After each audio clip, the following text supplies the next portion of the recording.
pa shuai chi bai chỉ vậy lệ thu ma chu kan nei du to lo mai nga zanin chu sajia rang lampang hi ama sign in chui do ni la lệ sakhi kan ti hi azing chuak ang chi te atlai chuak kan ti te tin achul chuak kan ti te po han ni sela tin zia shim ma hi anu le apa te hi danglam na an nei sangem tin an rim shiat na chakem ti lai ve la hi min han soi sak do na mi sakhi chan chin ve la hi lệ nè sa ram sa chan chin te kan soi ma in trong kam ni khat le ka thu ma han nei ka du chu nè hei ram sa te kan lo pe la ram wak mi te kan ni a chan chin te ram sa chan chin te azir mi le athui mi kan ni lawa kan ton hriat te atanga soi mai tur kan nia tu wang chuan ngai thatu te pon kan ton hriat ang te kan han soi hi za in ya lo dik vek kher lo mai theya ya chan chu azir mi te kan ni lawa wangin za chuan a lo dik vek kher lo theya ni ti te po kha ngai thatu ten lo hreta sela athange ole sakhi zeizia le sakhi chan tin tlang pui kan ton hriat ang te atanga kan han hriat thei ve ang chun te in soidoni la athange sakhi hi ni ahma sa kan soidu chu sakhi hi khothang thim le mara sa zeizia hi pasal tha an komna thrang te po ko lo ngai thave thina kan omna ram azir hian sa zeizia te po hi adang ve hret em moni chu katia keini mar thak lama omte kan ram vela sa zeizia kan lo hriat angte kan soidon ani a sakhi bi ka hi chuan anu le apa te an huk dan atanga kan hriat thei dan kan soi ma support ange sakhi hi ka ton hriat atanga ni a ka lo hriat ve dan chuan atlang puin an hu ka tanga apui nge ani apachal ani ti te han hriat thei ve mai dan hi chu sakhi pachal hemi aki khe wa tha to chin kan han ti ang te hi chu an hu khi afiak deuh thak mai bi ka atreng deuh bi ka chu ngatang chuan sakhi pachal ani chu han ti thei ang tur hian an orol han chua dana tang te po hian alo hriat ve theya sakhi pui ho hi chu atlang pui thuin an hu khi athum deuh hlek big emmoni chu ti ang tur hian an hu khi enge apuam deuh big thina chu ngatang te chuan sakhi pachal le sakhi pui ram te hi an hu te hi a hriat ran ve thei thina chuan sakhi hi anu le apa atniak atanga han hriat ol sam ve thei dan pakhat om le bok chu atlang pui thu in sakhi pui te ki chu an nu hi azumbi ka apachal kan han ti ang chin akiwa tha to chin ang hi chu an kep malam hi abial deuh bi ka ramwak mi te chuanin kan hret tlang pui in ka ring thowa ram hnuaya a hnu han mu te po hian hei chu apui hnu ani hi hei chu ka pachal hnu ani hi han ti thei tur hian kan hreve thina ramwak mi te hi chuan kan lo ton hriat to atangin kan ka atang te po a hnu te kan han mu atang te po hian chung te chu kan ton hriat te alo ni a tin sakhi hi an chua hun hi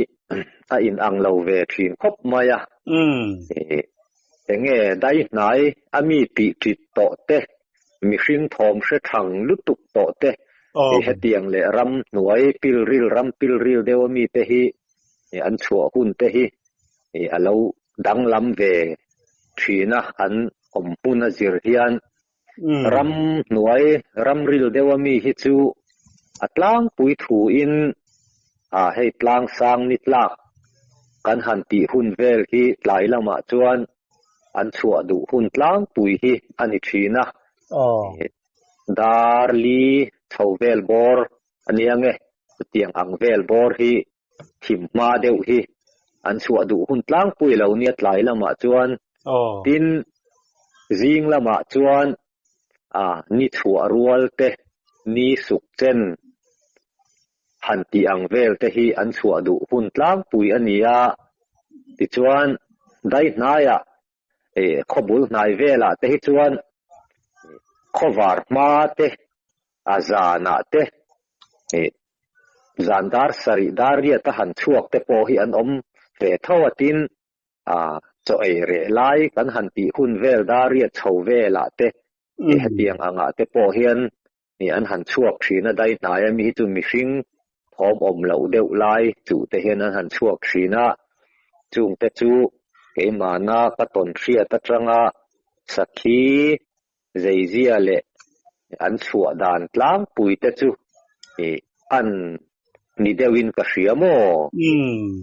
awangai nomin awan beng var thla ke mo ai ko ni sela sangal lama khanin lu de donila sammo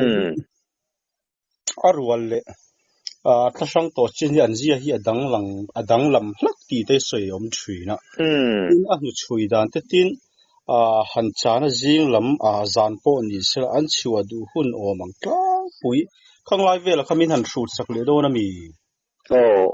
ole sangal hi ni isoi ang khan fura le thala hianin han te zia an zei zia hi adang ve khop mai amo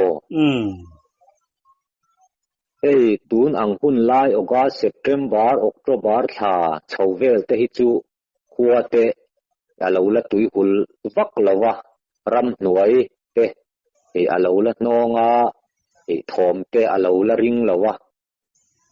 heng hun vela hian sa hi atlang puin an langama thal ram nuaya kan han kala na thelte an ri ruop thei to china hian sa hi an thim khur ma eng sa mai po hi sangal hi ni tun ang hun chho September August October tha chho vela hi chuan ngal rual te kan han chan kan han bei ve thin tak lai te po khanin sakhi te ang deuh tho mai hianin ngal rual ho te hi chu lai thim ma deuh te hian an chua ka atha an in ang lo khop mai sangal hi ma deuh mai nitlak ma dar thum chho vel bora han ka te po hi kan nga maya an chazia hi hriat thiam a harin tumi vel adar kar zongin soita ila ngai thatu ten an hriat thiam theinan sangal chu tlai lama chuan darlia an chuak thin ati ngot thei lawani an chua hun hi fur lai pon lei non lai an thom an dim thei hun ang lai pon zana chuak te po an om ve thawani hei cho lai te po tun ang hun khot non lai po ni se zan daria dar ku dar som chho vela dei te po an chuak ve thin thawani ti rual chuan cho lai chuak vai min tlan ang te po kan han changa thim ma de kan ka te po om ve thawani tiang chuan chia hi soi thei ani lo ka ti ve atlang pui thu chuan fur lai hi chuan thim ma deuh hian an chuak tlang pui thina atam jok hi chu tin ngal mal hi chu arwal ai hian an lo fingin an lo fim khur deuh tlang pui ta thala January tha chhovel bor kan han chan te hi chuanin zandar kwa ledar som in kar vel hi an chua dan tlang pui ani thina chumi ani lo chuan dar khat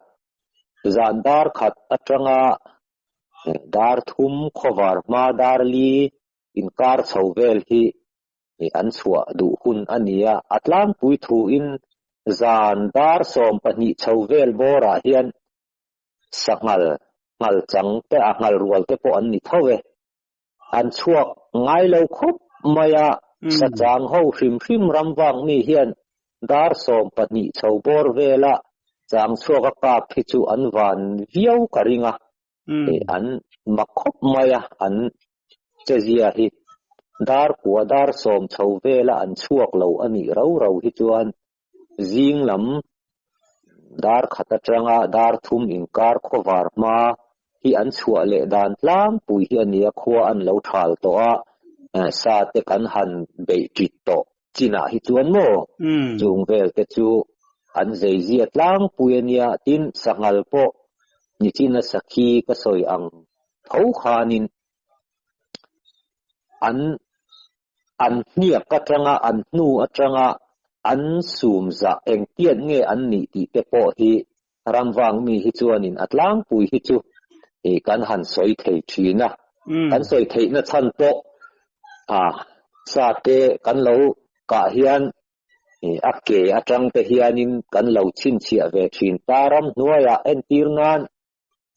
ngal rual hnu te ngal chang hnu te alo om ta chu ta chuan hei chu at nu atangin kan han den hei chu sum ngat nu ani hi hei chu sum li nu ani hi heng te chu sum sari ani hi han ti ang te kan han soi fo thei na chan hi chu en tinan zung thum bok at nia ka zung thum tla at nuwa han zung trăng han da zung thum at niak le niak in kara atlak hi chuan sum ruk hi an ni tlang pui thina khatiang te kha kan lo experience ve to atanga an fiat thei dan te alo ni ta atin sangal hi sum nga furlai tun ang hun laya sum nga kan han ti hi nakina November December tha chhovela chuan an lo thau to ta tun ang furlai sum nga hi sum ruk an lo ni to thina ni an thau hian mo sum khat hianin an cher laya sum nga kha an han thau chuan sum ruk an ni thina ni chu sum khat top hian an in thau thei ani an ma ni ro rawa hian mo khang te kha ngai thatu te na an lo hriat ta tan tha in ka hria chuan sangal hi ni an om na ram azir hianin chhuna te po hianin chuak hi an om ve thawani an chua hun an zeizia hi atlang pui thu in zing le tlai zana po dar kwa le zing lam dar ni dar thum in kar vel heng hi an chet dan le an zeizia ram hnuai an khosak dan tlang pui te chu hi ani thina ni heng kan khorama kan han chan ve thin po kan ka dan tlang pui chu chung te chu ani thina ni ti kha kan soi lang ani chu poi mo khop mai abeng war thlak thine mara chu hei sa hi omna hmuna zir hi hei sajuk kan ti te tum ti te heng te chu omna hmuni na zir miao lo chan ka po tumila ka ngai na si lawa ngai vela kha du le ka din zot lo mai anga za la ya khan sadang po ni sela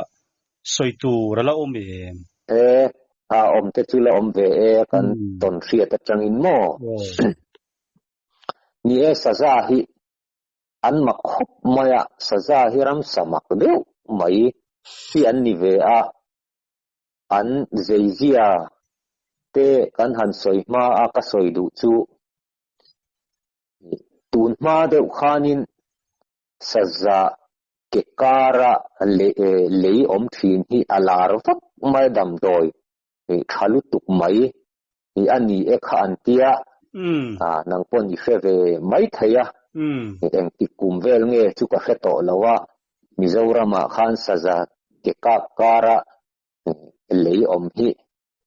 ka khe sual em chu ka khe lawa ka khe sual po ani mai thaya kan sardam doya te po thalu tu ka te kha anti ni khan ka hria saza hi ni e kan inkom masak na lama ka soi to ang khan ka kap nem boka ka ok nem boka iti mai te ang tong chapo ni lo sela kan tong te tum khachu aron lar vak tum khan ak ke kar chu in zai hong ve hrim te ang katia saza hi an ke ka hianin a then hi chu akwa a then hi chu komia alo hi a omamo a kona zonga po hian lei hi a om lo hi a tam khop maya a kan o te ka te atang kan han zai ka po hi a ke kara lei om hi chu a vang ve khop maya a then hi chu om ve keu te po hi a oma amaro chu eng dam doya tak nge an man phei chu ka fe lawa kan han lap te po kha a fal tak thei chu ka fe lem chuang lawa a fal po kan fal lem chuang lawa ang te kha saza hi chuan mak ve deuh na hi chu i alo ne ya an ke kara lei om hi khiam pui an han tor te po hian dam doya an lia ka an mang thi ne ti te hi soi hi alo om ve thina ani e saza hi an mak ang ren khop maya khochang lam saza le hemi kan omna lam khochak lam saza te po hi alo in ang lo deuh te po ani mai thaya an che zia te saza hi amak khop maya tam tak chuanin mi an ti thai kan ti don nge ni kei puya moti te po hi an om ve fo ani tum khachu kan riana ramwa ka kan riana sazanu hur hi alo shama sham hi akor hluk maya amaro chu kan lo hriat ve to thina wang khan saza ani ti kha kan hria tam tak hi chuan sapui mi ti thaya mote hi an ti ve fo maya tin saza hi chung lam hi an en thiam lo khop maya mo saza ram hnuaya mi khan ti tlan po hianin thang lam kan mi hring kan ni ti an khe chiang lawa kan thom ringot hria han tlan te an ni hi chuanin thang lam hi an hoi hu a lung han lum khum te po hianin chung lam en na chang hi an felo khop maya noi lam hi an en hu maya mo chung lam hi an thir khathiam tat lo thina heng te po hi mak ve deuh mai nia saza hi in nia saza hi kan soi to ang deuh khanin a then chu kol deuh mai lo om deuh mai te hian oma a then hi chuanin mi hring te an hlau em a hatiang khan nia a chan chin han tia khanin an dang lam na khang ba kha chuan han soi lutuk tur saza bi ka hi chuan ka fellow ang ren khop mai a fia tha a beng var thla ke en po ni sela khami live vel ha kan kal sana nga zong lama hian han lu tila pu khi pi le pu te hian soi nuam hian ti thin khop maya mangai na an nga ti te soi om thina ha hu bi ka chuan chu kai po hian ngai nom ka ti pasal tha then kha te po hianin ramwa an simpha nge sami ha hu kan ka wa hian ha hu ga zeizia vela hi I lo zirdan I mudan vela hi min han shille do na mi ole ni ha hu khi nia pasal thatam tak te po hianin ramwa kasim phai ti hi ani an tam khop maya chu wang chuang te po hianin ha hu te hi chu kap du ila chu ka thei hianin ka mungun khop maya kan ramwa ve thin po hianin kan in kom na masaka ka soi ang khan kapa in ka aphal lo wang hian pakhat ma po ka po ka kap lo ani ka thei ka mu point an khongai thang zia hi ka hetiang ve khop maya ni ram sadang ang an ni lo zia mi hring nen hian te khin tai mi hring mangai na nen hian te khin tai la ha huk te ngau te mangai na an lo nga zia le mi hring ina nu patang khen chu dar ve lam sa tha kangani an lo ti ang deuh hian ha huk po hianin an kop pui te ka emo thina ka kher lo kon thina an lo ton hian an sun na sat zia an tur na sat zia hi hriat apoi mo khop mai chu wang chuan ramwak ni te po hianin ha hu kher hi chu ka lo sham ka the kan mu ani pon ka lo sham hi apoi mo ani ti te kha kan cha ni sela ni ha hu hi thing ra le thing zi chau ei chi an nia an ei thiang him khop maya enge hei thil top nok te an ei ve ngai lo ani ha hu kian mo tin ha hu khi arwal hianin an om zen lo arwal kan hanti ha hu rual ka muwa pahni pathum lai ni kan hanti te po hi entirnan apui hianin no an lo nei ta ha hu khi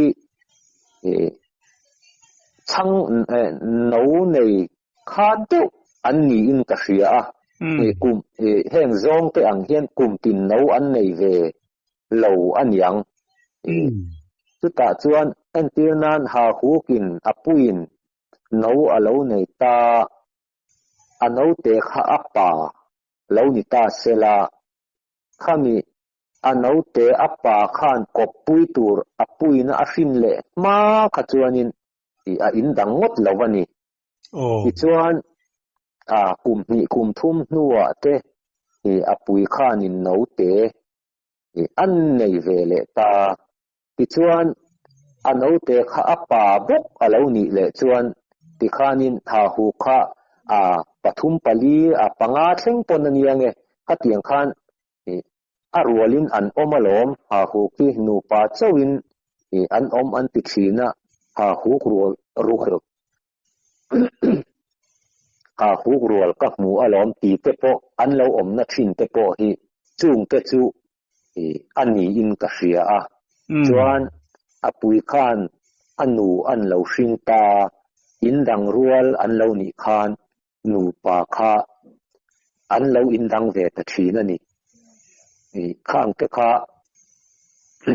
ha hu ni zia ke mana kan tona tlanga kan hriat ve tlang pui te chu ani mai ani le ngau chanchin khan kan han lut le do na mi le ni in soi le ngal mai ta ila ngau kan tia hianin ngau chi hi an chi ni chi thum lai mai hi an oma heng ke ni om na lai vela hi chuan ngau ho chi chuan ngau om eng kan ti hi alian bera ngau dor an han ti te oma ngau tar mit bun an han ti chi te hi an lo om ta boka ngau hi an ma khop maya zong ho chi hian ngau ho hianin check an nei ani zong te chuan check hi an nei ni alawania ngau hianin check an neya tin ngau hi in mangai na nga ve deuh mai tho an nia ha hu te nen hianin in an deuh na lai an nei ve a ngau om eng bi ka hi soi ta ila tun ma chuanin kan khorama hianin ngau om eng te hi an tam thei khop maya som chuang te hi rual khata hianin an om ve thina ni ngau om eng ho hi ti chuan ngau po hi thing ra le thing zi chau ei chi an nia an mi hring tan hian an nok sak lo khop maya ngau te po hi chung kwa rual khat ho zinga mi hi chu an in mangai khop maya an in mangai nei athu ve khop ning ka hria amaro chu apachal hianin apatuai deute enge han in mu thiam mi hring po chung kwa han in mu thiam lawa han in hau chang te kan nei ang bok hian ngau rual ho te po hianin han in mu thiam lawa apachalina an se rak nok chang te hi chu a om ve thowa a mu po hi ka mu to a chu tiang engemo in mu thiam lo an nei zeu tum ti lo hi chu chung ko in mangai tak mai an ni in ka hria ngau te po hi mo chuan chu mi achan chin kan soi kar laka chuan han ze tel ngau bi ka chuan han ze tel zau kan du pakhat chu tum khat puruatanen pufanganen kan ria ka puruata hianin ngau hi akapa ngau hi achek hi atui anti ve te choka i chhumila i ei chin teng uwa kan tia atir chuanin kan ten ang reng khop maya hoi ten ani kha keimang kan ei masat perange katia kan ei china achek po hi alo tui khop maya ngau chek hi mo khang te kha ngau mi zia ka hriat ve ang te kan soi rualin ngau chek hi alo tui khop mai ti te kha kan soi lang tel ve hrim ani chu angai nom thin le mai po ni sela zonga khanin lu chho le do ni la ei hi a zeizia shatak tak te chan or samte te thainan kap mai thina min po hian zong hi I kap thanem le hian kan hria engla ya hian an zeizia aka dan or sam ve la hi min han soi sak le te ole ni zong hi nia tun ma te chuanin som thum rual te po hi an om thina ni zong hi kan khorama hian kan khoram han tila eng kan omna ram vela te hi chuanin zong mai sen zong mod kan tia chuan zong mai sen po hian zong mai sen amei sei le amei toy an omani zong hi chi sang hi an tam khop maya chuan zong mai danga po amei sei chi amei toy chi an lo oma zong dor an lo oma dora po hian tereu te mai an la om le ani dor ro po hian ti khop chuan zong hi an chi atama heng lai kan omna che vela te po hian mo zong hi ni pathian zara ka van nei ve lai te chuan ka kap thei ve ang reng khop maya zong hianin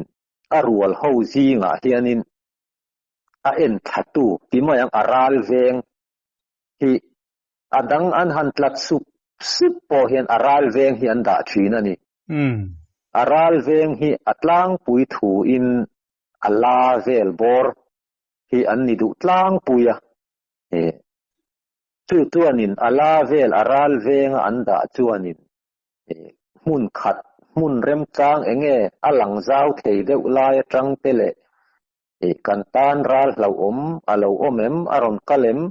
ti thir zau deuh na atang hianin an lo duty thina ni an ma ni ron tina tur lâu en thatu atan hiền an mang thuyền anh khami kha an duty kha arwal zing an duty kha vak mua vak hiat chi apoi mo khop mayamo ve ina kan pe la kan ka thin lai te po khanin chung ang chu a duty aral veng ang hi khoya nge om ti hi ka en thak ma sa thina ni ti chuan aral veng om dana zir hian apachal te ka kan lo tum tlang pui thina apachal te hi an lo lian fal deuh bi ka khang aral veng te kha han pal tlang chuanin ol sam deuh mai hianin keima a hi chuan ka kap ve le mai thina tin mak ve deuh chu zong rual ho ka ve reng reng hianin an hnuaya hianin kalma ila min hmu lo ve le tlat thina mo thel fai dewa kan ve po hianin ka van nei wang pu ta ila zong hianin min hmu thei lo riau mai thina hetia thian te nena kan ramwa po hianin ka soi to ang khan thian paruata hi ming hi ka soi ri lo thei lo ani nen hian kan in zuina sat ma wang hian ming hi alang lo thei thin lawa tun ma deuh te pei ka chuanin ram kan han wa ka zong rual kan han hmu te po hianin tin silai te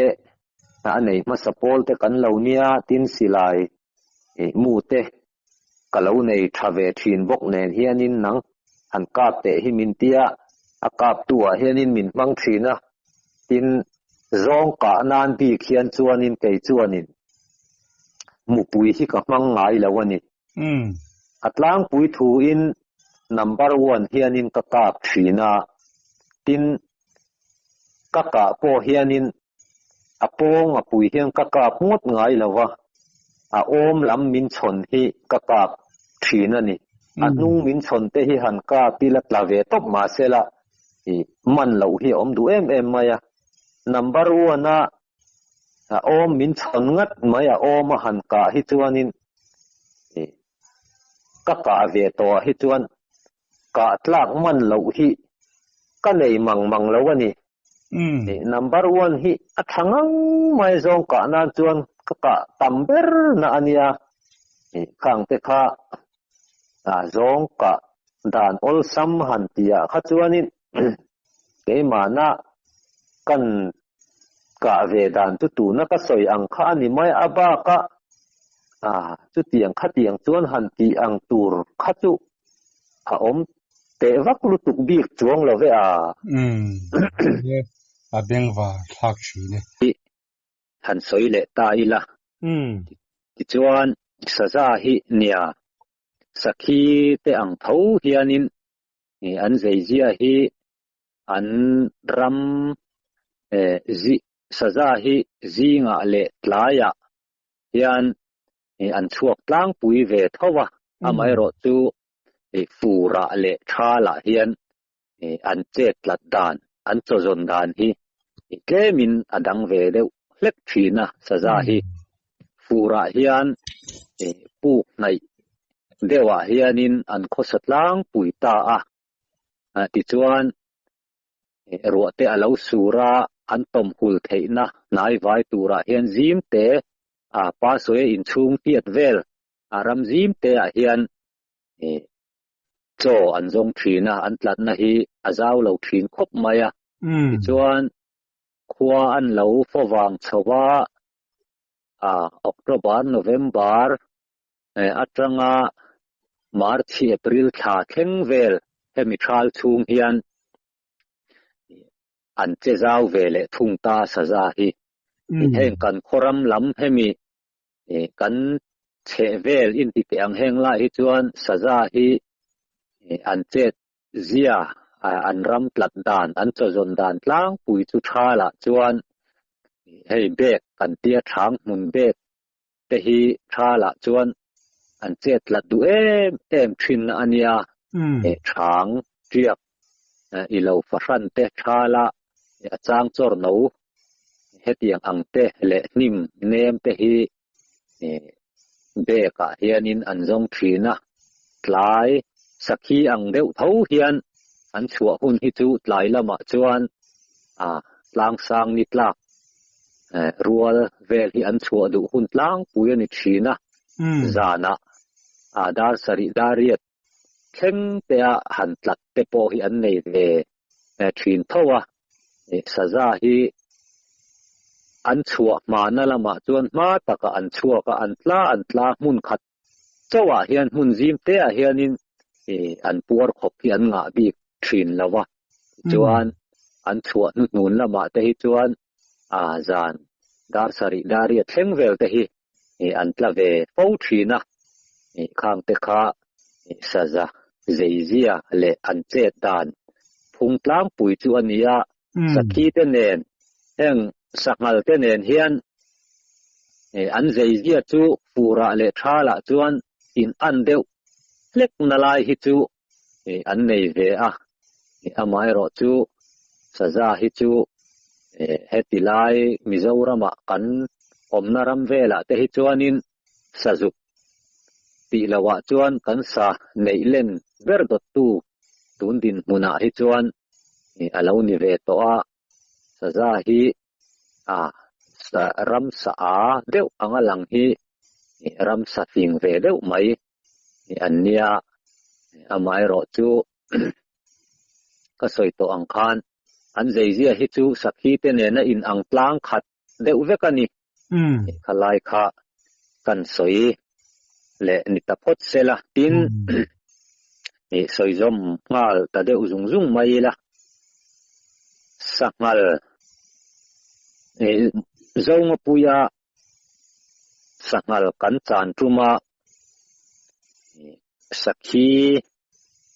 ka le savom chan chin hi tlema zong han soi le lok ka duwa ka sakhi ka soi main savom zeizia hi tlema zong kan soi chho le ange ole savom hi hei sahuana mi te po mitam takin an mu fowanga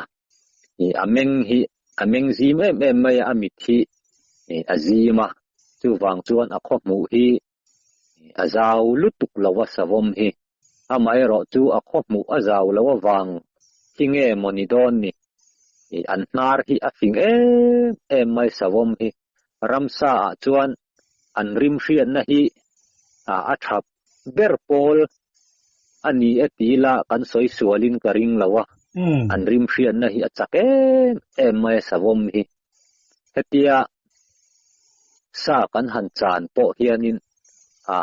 chan chua thei lo top chu ani lawa chan chua kap te po hi an om ve fo tho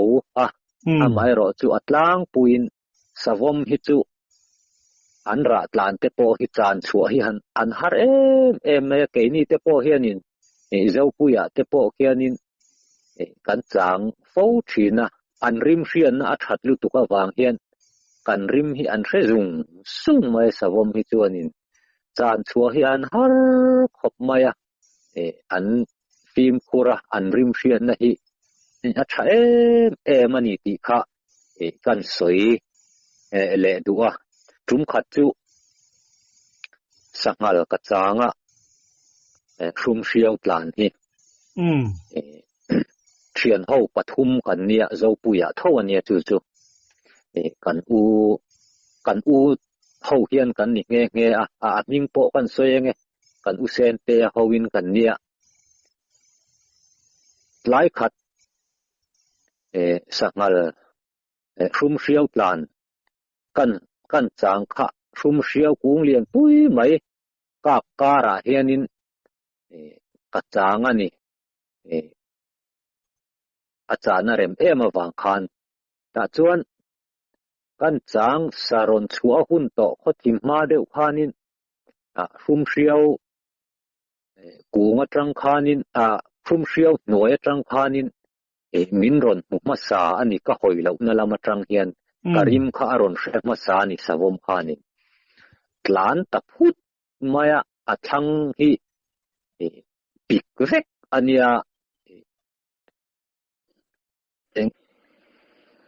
รองอัลมุนปิกเวกไม่ฮีอันเนี้ยดาจวนอัตลานลูตะสักลำก็ห้อยเสียกระทังลำจังคานินอารอนชวกโซจูรองอัลมุนปิกอจังจวนการิมมารอนเชียค่ะมีหมู่มาค่ะการิมมารอนเชียค่ะเกชักลำก็ห้อยได้เสียอันนี้ทังลำจังอินรอนชวกโซวะหลานริพุดมายจุมิตลายจวนินก็กาบเลวะกันอุเซนเตบุลาจวนินอาจานินลายจูเองเอมอนีก็จานนั้นหน่วยจังเห็นหลานริถ้าพูดมายอัดโหมาเลียนอังเริงขบมายกะเตียจวนอัตุกลายกะจางเลยอันนี้จูมีบกจูฟุงเชียวบกจูจวนกะจางค่ะกะทังลำจังบกขานินอาริเลถ้าพูดมายจวนสักขีฮิอรอนชัวกะอัดนูเดอุลกะกะเลวกาปะสักขีละจัลลุตุกเลวฮีจวนกะกาคลุตปะกะเทียนเตจวนินกะอูเตจวนินอีกาบช่วยมันนนเตียเอาให้กาบช่วยมารอตุสมัลนิลวาสักขีเนียกะเตียตุเตียกะกะชุกซากันหันกิลตัลตัลลายจวนนิมินทลายอังบกขานินจันนินทลายจุกะทังละมาควนินอาเลพุดมายเองเยมนเลกะเตียกันอุเซนเตจวนินอาริพุดอิติซีอมายอัตนุยจุกเอ็นเตอังอติยให้สาวมันนี่ที่หลานเพิร์ทาวงอลอมอติยจุงเตจุทังลำหอยข้าเริมเลววานินชักลำข้ากะหอยกะสัจจางค่ะมีอาสาวมินรอนหูมาได้ขานการิมอาลาวเชมาสานีการิมมาเชียอาคานินอัตลานเชตาข้างเตค่ะสาวมีอันมิดอันคบมูอันข้อหอยอาจาวเลววางินอันริมเชียนอัดสักมาข้างเตค่ะทิ้งกูว่าอมได้ค่ะกันเนียการิมค่ะอารอนเชมาไม่นี่จานาเตโปเฮียนินสักงาลตันทัลเตฟุมเชียวเตตันหันจานโปเฮียนินสาวมเฮียนินอันตลานชีนะรุมขัดกันจานโปทัลราหิกจางะสาวมเฮียนินอันเบยขบไม่เท่าสังหารเฮียนั้นเบยไม่เท่าอาไม่รอจุกันหันจานโปเห็นกันจางช่วงไงเร่งเหล่าไม่ยโมจวนนินจิงการะกันหันจานเละเฮียนินอันเหล่าช่วงเละดุบเท่าถิ่นเสียสวมฮีจานาดาร์กัวดาร์สอมเพ่งเฮียนกันจางโม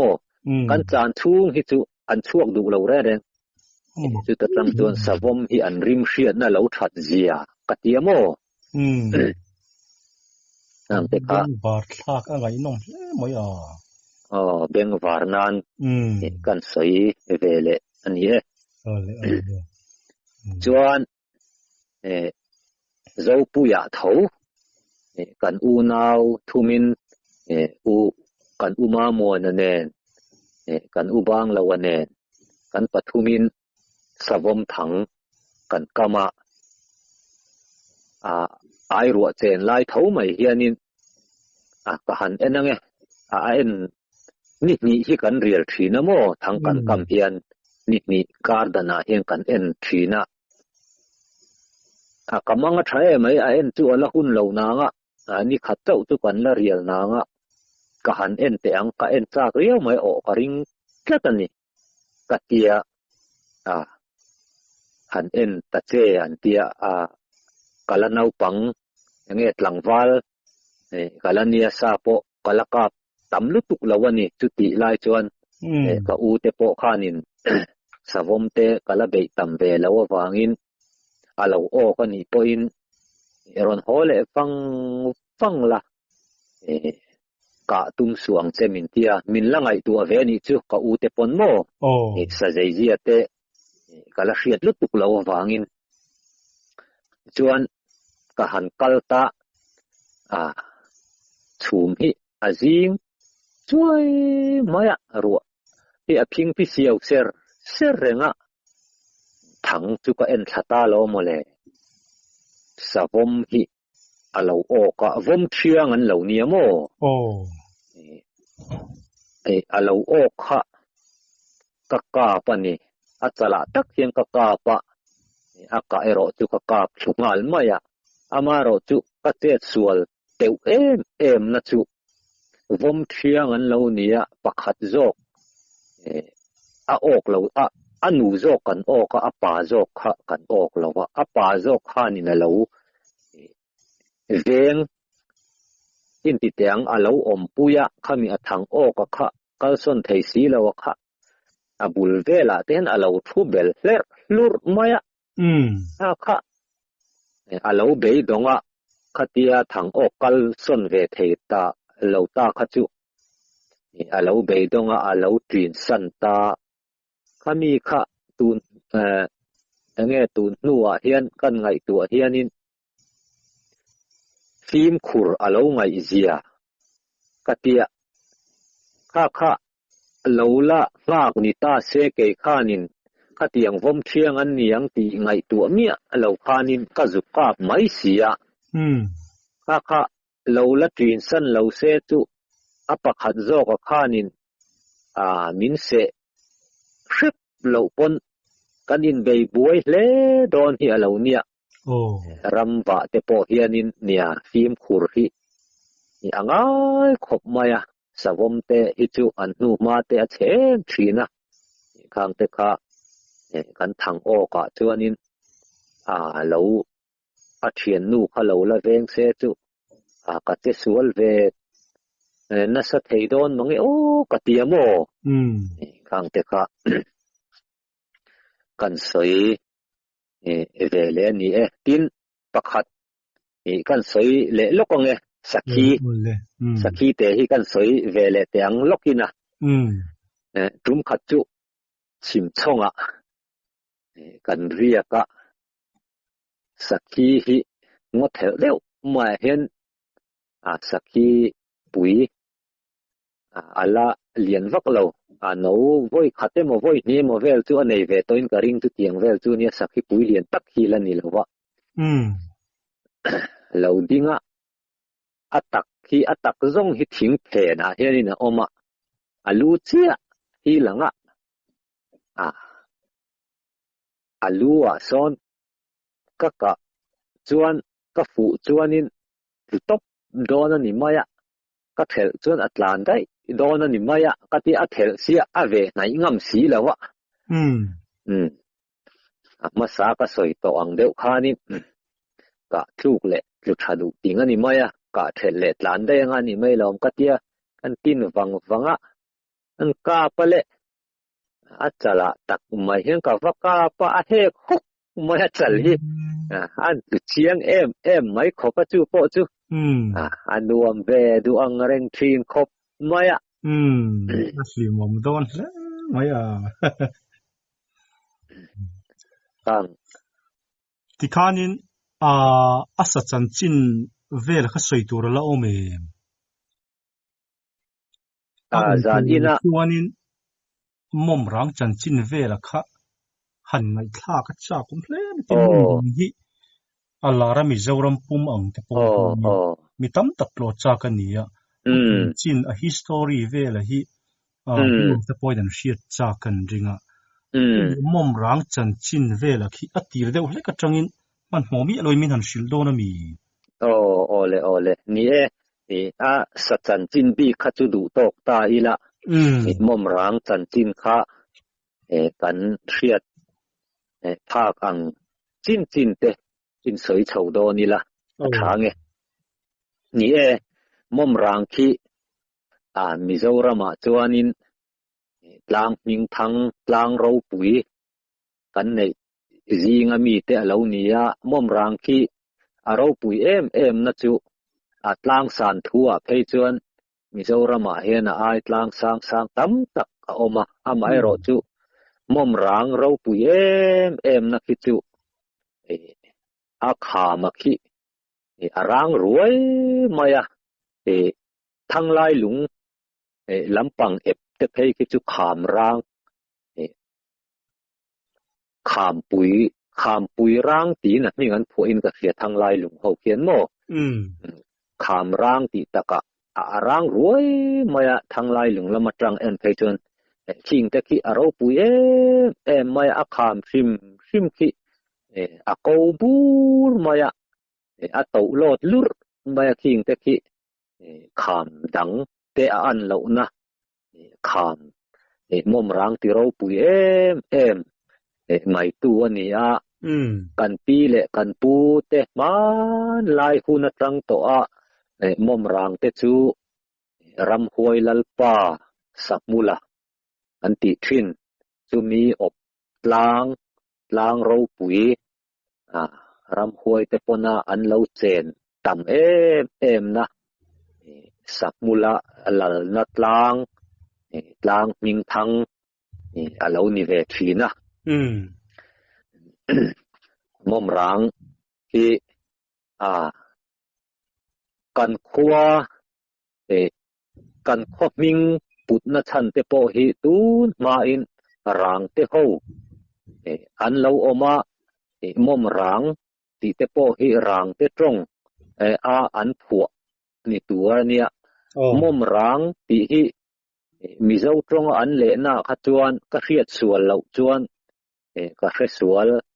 ani po in mom rang pol ranga kan rual u te zokin min lo hre thiam sela ka lo soi sual pal ani po in mom rang ti hi kham rang ti na ni om takania mi zo trong han le hian mo a kham hi aran ruai awang khianin kham rang ti ani rang te tronga mom rang ti hi mi zo trong chuan kham rang ti na lo ni om takani ti kha ka hriat sual lo chuan chu mom rang ming put chan ani kan khua pol rang ti te po hi chu mi mom rang te nen chuan in kai noi na zul zui dewa pol rang ti te po hi lo chuak ni in ka hriamo a khan khi ni la si ho tual len na ania chan chin hi anga khop maya kan pi le pu te huna hianin mom ranga khian tun ma chuanin khua te po an lo din thin ni om takania mo man lai mi te chuanin mom rang te po khi mom ranga sakmula ram hoi lalpa te po hi nge an lo be thina an lo hlau tlon thina ni an bin tina ang ti an hlawa wang hian an lo tlon na sa thina an lo be na sa thin khopa hei tuna te po hian ong te mom rang tlo tu te kan lo tam jok thei nan tha la hian kan dc te bul tum hian lir thei te lut thein kan han siam ta atuna hi chuan thal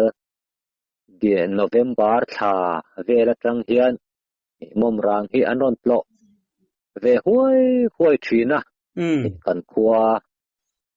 te po hi alun pha ve thin khop maya mom rang mizorama te po lat lo in lo omani chuan kan tlang ro pui kan tlang ming thang nei ve te ania mom rang hi chu kan chuang khop mai kan pi le pu te atanga sul nu lo nei tlang ania wangin kan atam thei ang perin mom rang te po hi ron tlo ula kan du khop mai ra la tanga a chan chin thriat ngot ta hian a muna han kal hian aro pui zia hi alo lang chiang thina vamur pu kan tia king te khi aro pui khop mai vamur hi an om hut thina mo bu ki vamur pu ti taka mom rang khama ket om ter tur maya vamur te hi an thok hut thina aro puyania hang te kha ka thiam ang tok in mom rang chan chin te kha kan soi ve ani e anh ngai nom em ô beng var thak le mai rem chang ông chon la kal le ngai turani ni e mom rang ti anwa mania kan hanin kom rei ta khop maya tun tum hi bung ko na tu ni in kan ria ni sala asabi ka chuanin rem chang te lom chuanin bar tha Christmas Marvelin lunglen le matan kan lain kom le tura te po han ngai la isela tun tumatan chuanin kanin kom top na asabi ka chuna lo ni don khanga khanin engemo tongkam han nei duang chi te nei em vi war te tan le ni e atir atranga karamwa chanchin tele ka ton riat ve ang te zoram mi pui ina abulatanga ato kheng min lo ngai thak sak tu te zong chunga khan lom thu kan soi masa ni sela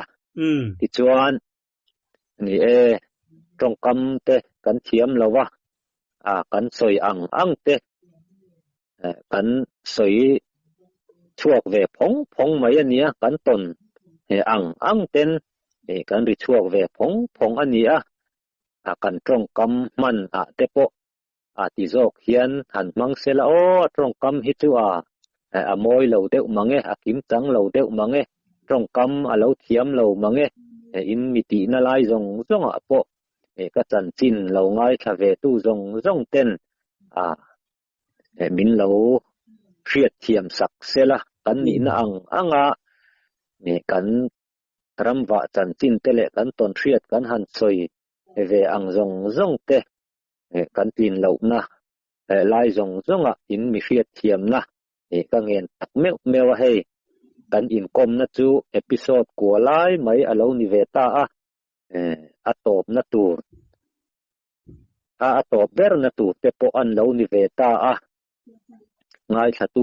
zong te in chunga in zawai chunga lom thu ka soi tak meu ani ti kha tongkam thiam lo takin kan soi ve ni ro se